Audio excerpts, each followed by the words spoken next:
दोस्तों, एक व्यक्ति बहुत गरीब होता है। पेशा उसका एक लाइन मैनी का काम करता है। जो बिजली विभाग में लाइन मैन होते हैं, किसी की लाइट ख़राब होती है तो लाइट जोड़ने का काम करता है वो। किसी ने फ़ोन किया कि हमारे घर में लाइट नहीं आ रही है, तो उसको सुधारने के लिए उसका काम होता है। बहुत दिन हो जाते हैं उसको काम करते करते। बिजली विभाग में लाइनमैन का पद होता है उसका। एक दिन धीरे धीरे प्रोग्रेस होती है उसकी, और प्रोग्रेस होते होते उसकी शादी हो जाती है। और शादी होने के लगभग 2 ढाई साल गुजर जाते हैं। शादी होती है और शादी धीरे धीरे प्रोग्राम चल रहा था सब। और वो गरीब आदमी एक दिन धीरे धीरे बड़ा आदमी बनने लगता है। वो भी उसकी सिचुएशन कुछ ऐसी बनती है कि वो काम करते करते उसके पास टैलेंट बन जाता है, हुनर होता है। और वो धीरे धीरे एक दिन काम को अपने हाथ में लेने लगता है और वो ठेकेदारी करने लगता है। जब ठेकेदारी करता है तो उसका सिस्टम बढ़िया बन जाता है, पैसा अच्छा अर्न होने लगता है, पैसा कमाने लगता है। ठेकेदार था, धीरे धीरे वो अमीर बनने लगता है। गरीब आदमी जब धीरे धीरे अमीर बना, शादी हो चुकी थी। शादी के अब धीरे धीरे लगभग 3 साल गुजर गए थे। 3 साल की शादी हो जाती है। उसके बाद एक नया खेल होता है। इस कहानी में नया मोड़ आता है। एक गरीब व्यक्ति जब अमीर बनता है तो उसका हुलिया बदल जाता है, उसका रहन सहन बदल जाता है, सिस्टम पूरा चेंज कर देता है। कहानी में आप बने रहिएगा साथ। वीडियो बड़ी इंटरेस्टिंग होने वाली है और हार्ट टच स्टोरी है। वीडियो अच्छी लगे तो लाइक कर दें और चैनल को सब्सक्राइब कर दें। ये हमारा रोज़ का आपसे विनती और आपका सपोर्ट चाहिए होता है। तो नमस्कार, प्रणाम। मैं अजय कोहली। आज की जो सच्ची घटना मैं आपको सुनाने जा रहा हूँ, ये घटना उत्तर प्रदेश का एक ज़िला पड़ता है अयोध्या। और अयोध्या की एक बात है। यहाँ पर एक व्यक्ति रहा करता है। इसका नाम बजरंगी होता है। और ये बजरंगी पेशे से लाइनमैन होता है और बिजली का काम करता है। और बिजली का काम करते करते ये जब ठेकेदार बन जाता है, ठेकेदार बनने के बाद इसके पास पैसा अच्छा आने लगता है। इसकी ये अमीर बन जाता है जब, तो इसकी पत्नी होती है। इसकी पत्नी का नाम महिमा होता है। और महिमा अपने परिवार से, अपने पीछे, अपने मायके से गरीब थी। और यहाँ जब आती है तो यहाँ भी गरीबी थी, क्योंकि गरीबी ही गरीबी में शादी हुई थी। और महिमा को जब महिमा देखती है कि जो ये बजरंगी होता है, ये बजरंगी अब उसको घास नहीं डालता है, उसको भाव नहीं देता है, उससे अच्छी तरह से बात नहीं करता है, हाव भाव बदल जाते हैं उसके। अब बजरंगी दिन में काम करने जाता है, ठेकेदारी करता है। लेबर को 5 बजे छोड़ने के बाद अब ये पार्टी करता है, शराब पार्टी होती है और वैसी पार्टियाँ कहीं कहीं जाने लगता है, होटलों में जाता है। टाइम से नहीं घर आता है, रात होती है, रात में आता है, कभी दिन में आता है, कभी आता ही नहीं है, कभी नशे में टल्ली हो रहा है। अब इसकी हुलिया बदल जाती है। अब इस बात को जब महिमा इसको बजरंगी को बोलती है कि आप बदल गए हैं, आप हमें पूछते नहीं हैं, हमारी परेशानी नहीं देखते हैं, हमको ये नहीं देखते हैं कि हम भी अभी नई शादी हुई है, हम तुम्हारे साथ हैं, हमारी भी कुछ ज़रूरतें हैं, शारीरिक ज़रूरतें हैं, आप हमसे बात नहीं करते हैं सही से। ये बातें जब बजरंगी सुनता है तो बजरंगी बोलता है कि अब हम अपना पूरा डायरेक्शन चेंज कर चुके हैं, अपनी लाइफ को एंजॉय करेंगे, हमारे पास पैसा है, हमने बहुत बुरे दिन देखे हैं, अब हम अपनी ज़िंदगी को अपने हिसाब से जिएंगे। ऐसी बातें जब ये बजरंगी महिमा से करता है तो महिमा रोने लगती है। और महिमा से आए दिन बजरंगी मारपीट करता है, उसको प्रताड़ित करता है, परेशान करता है। उसको कोई बात नहीं पूछता, ना उसको कोई बात बताता है। जो पत्नी का दायित्व होता है उसको भी नहीं वो निभाता है। ये बातें जब महिमा सुनती है और देखती है, परेशान हो जाती है उस घर में। अपनी सास से बोलती है, सास भी बोलती है कि बहू हम क्या करें। अब वो हमें भी नहीं पूछता है, उसका पूरा रवैया बदल गया। तो एक दिन महिमा जब दुखी हो जाती है तो बोलती है कि ऐसा करो, हम अपने घर जा रहे हैं, तुम अपना जैसे करते हो करो, हमें अब तुमसे कोई मतलब नहीं है। ये बात सुनते ही बजरंगी खुश हो जाता है। बजरंगी बोलता है कि वाह, यही तो हम चाहते थे कि हमसे अलग हो, हमें अपनी ज़िंदगी जीने दो, हम अभी जवान हैं, हम चाहेंगे तब हम शादी फिर दूसरी कर लेंगे, तुम हमसे हमारा पीछा छोड़ो। ऐसी बातें दोनों में जब बुराई की बातें हो जाती हैं तो महिमा को बहुत गुस्सा आता है कि हमने क्या सोचा और क्या हो गया। महिमा अपने बैग में कपड़े रखती है और अपने घर के लिए निकल लेती है। महिमा का घर फैज़ाबाद होता है और फैज़ाबाद से लगभग 40 किलोमीटर दूर एक क्षेत्र पड़ता है छावनी। यहाँ की रहने वाली होती है। यहाँ पर ये दोनों अपने जब घर चली जाती है महिमा, तो धीरे धीरे उसकी माँ जो होती है महिमा की, सोचती है उसके छोटे भाई बहन होते हैं महिमा के, ये महिमा बड़ी होती है, ये 2-3 बहन भाई होते हैं। अब इसकी माँ बोलती है कि बेटी ऐसे रहकर घर में कैसे गुजारा होगा, तो वो सोचती है कि मैं क्या करूं। तो उसके पड़ोस की कुछ महिलाएं, कुछ लड़कियां अयोध्या में काम करने जाती थीं। अब वहाँ काम क्या था कि एक हलवाई का काम करती थीं। जैसे कोई बड़ा सेठ, कोई अमीर आदमी अयोध्या में हलवा पूड़ी बँटवा रहा है, भंडारा करवा रहा है, तो उसमें ये लोग काम करते थे। 30-40 आदमी होते हैं।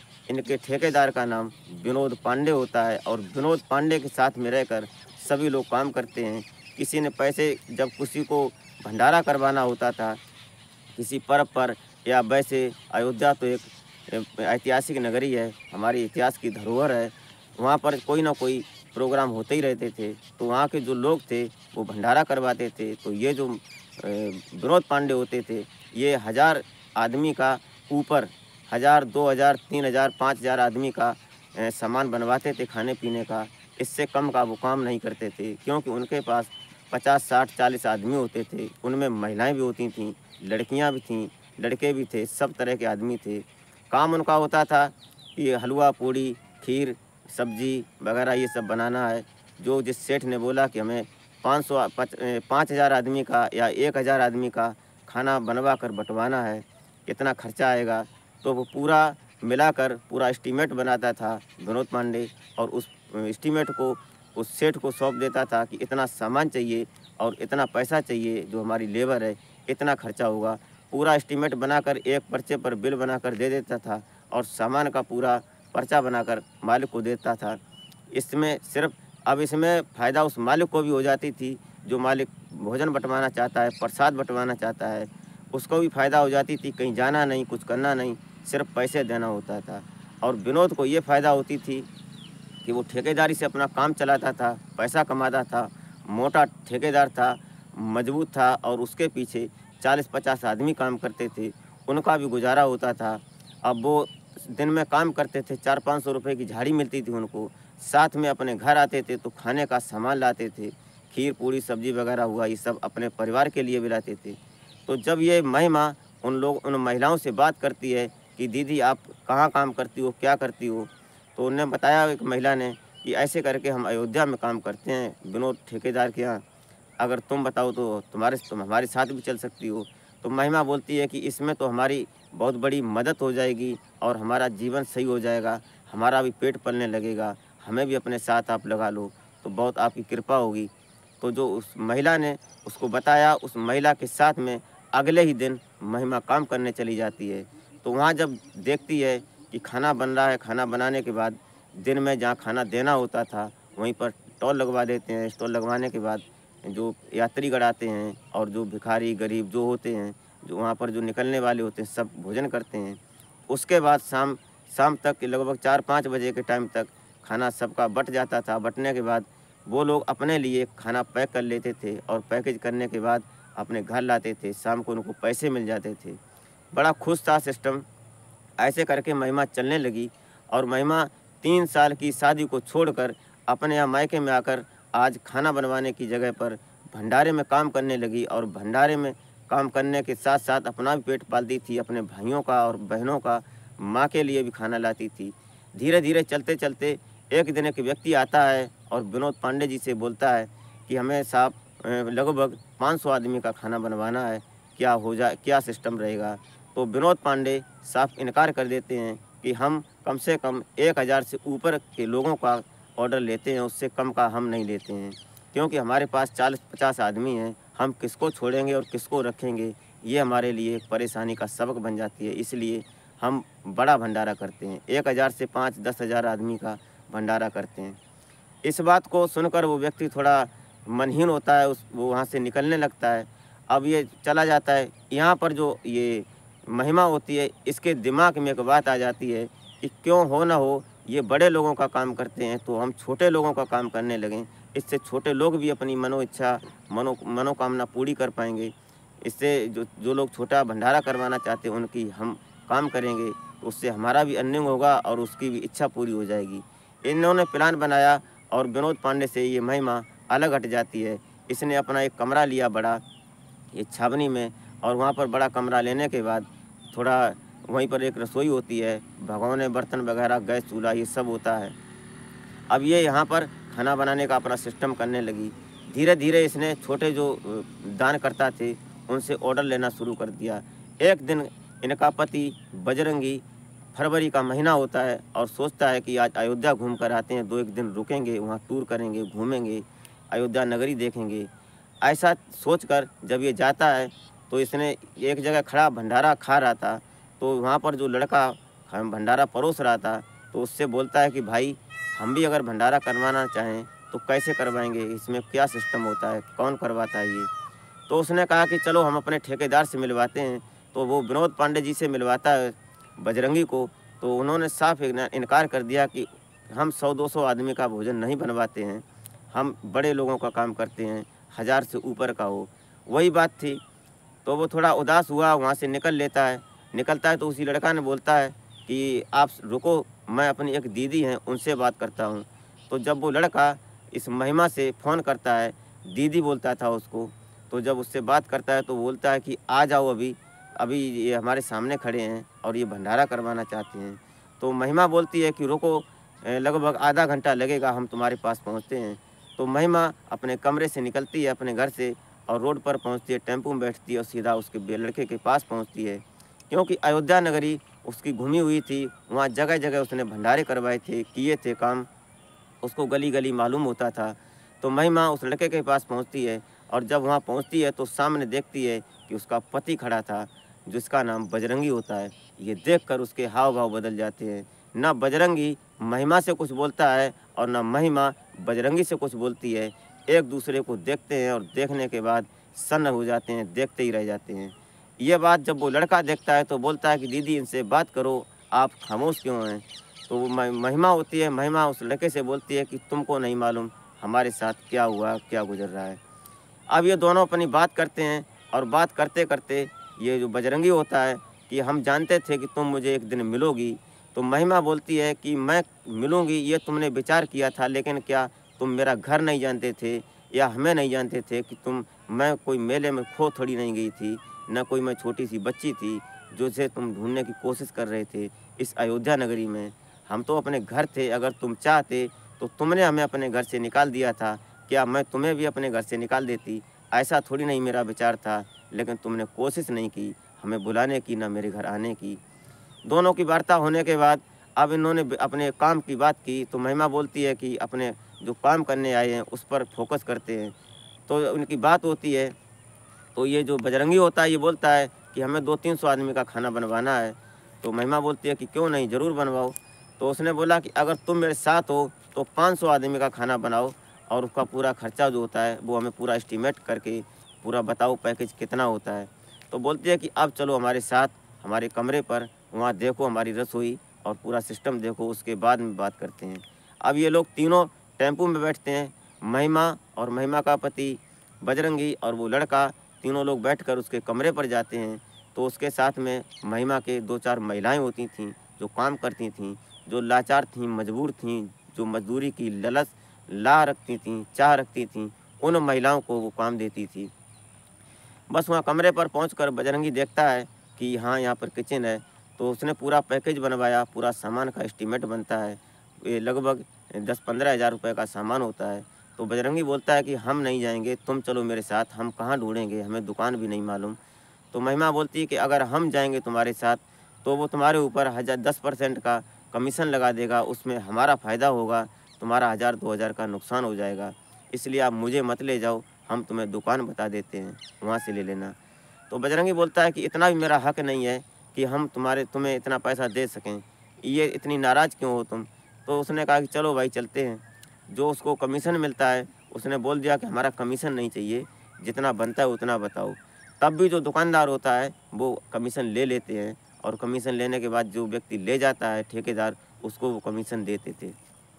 यहाँ जो महिमा होती है, जो जो दुकानदार का जो सामान पैसा बनाता है, लगभग 15,000 रुपये बनता है, वो उसने ऑनलाइन पे किया। ऑनलाइन पे करने के बाद लगभग 25-30 हज़ार रुपये उसने अपने कैश निकाले बजरंगी ने। अब जब पूरा सामान का सिस्टम बन गया तो उसने बोला कि अपनी लेबर का जो खर्चा होता है वो भी बताओ कितना होता है।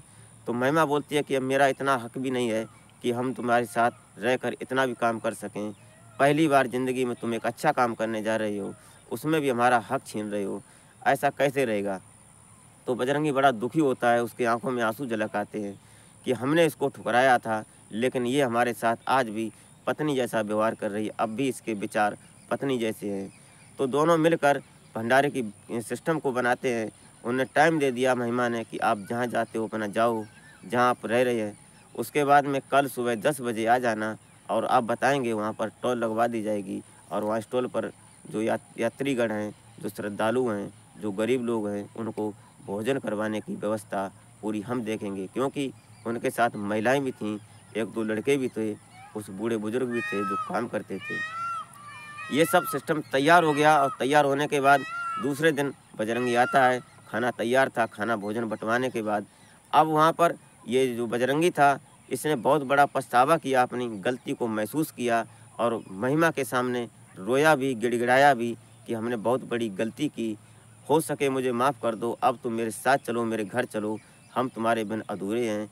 ऐसी जब प्यार भरी बातें होती हैं तो महिमा एक महिला होती है, एक औरत थी, वो कहीं न कहीं महिमा दया दिखाती है उसके ऊपर और औरतें ख़ासकर इस बात की मोहताज हो जाती हैं कि उनकी कोई तारीफ़ करे, उनसे प्यार से बात करे, वो सिर्फ़ इतना ही चाहती हैं। लोग कहते हैं कि महिलाएँ पैसे के लिए भूखी होती हैं, लेकिन हर महिला एक जैसी नहीं होती है। जो स्वाभिमानी महिला होती है, उसको सिर्फ़ प्यार चाहिए पति का और कुछ नहीं। प्यार में वो भूखी रह जाएगी, रूखी रोटी खा के रह जाएगी। ऐसा इस महिमा ने किया और बजरंगी से प्यार की बातें हुईं, दोनों एक साथ चलने को तैयार हो गए। ये वाक़या 2022 का है। आज दोनों जो महिमा थी और बजरंगी के साथ जब चलने को तैयार थी, तो महिमा बोलती है उनके साथ में जो महिलाएं काम करती थीं कि दीदी क्या तुम इस काम को कर पाओगी? तो उसने जो महिला थी वो बोलती है कि ज़रूर दीदी हम करेंगे काम को। तो उसने पूरा सामान का जो एस्टीमेट था, बर्तन और जो किचन में जितने बर्तन भांडे और कमरे का जो सिस्टम था, उसका पूरा हिसाब बनाया कि इतना पैसा बनता है। तो उसने महिला ने बोला कि आप जाइएगा, आपके जब पैसे हो जाएँगे हमारे पास, काम चालू हो जाएगा, हम आपको पैसे दे देंगे इसके। वो महिला उस उस काम को, उस सामान को सँभालने लगती है और महिमा अपने बजरंगी के साथ अपने घर जाती है। घर जाकर अपनी माँ से बड़ी अच्छी तरह से विदाई लेती है और विदाई लेने के बाद वो बजरंगी के साथ अपने घर पहुँचती है और घर जाकर बजरंगी और महिमा दोनों खुशी-खुशी ज़िंदगी जीवन यापन कर रहे हैं। आज उनके पास बच्चे भी हैं और बड़े प्यार से ज़िंदगी एंजॉय कर रहे हैं। तो दोस्तों, आज का घटनाक्रम और आज की स्टोरी सुनाने का मतलब आपको हैरान परेशान करना नहीं होता है, नहीं आपकी भावनाओं को आहत करने का मकसद होता है। सिर्फ़ और सिर्फ़ समाज में कुछ ऐसी अप्रिय घटनाएँ होती हैं, उनसे सचेत सुचारू रूप से जानकारी जागरूक करना मेरा मकसद होता है। तो मिलते हैं फिर किसी नेक्स्ट वीडियो में, तब तक के लिए जय हिंद।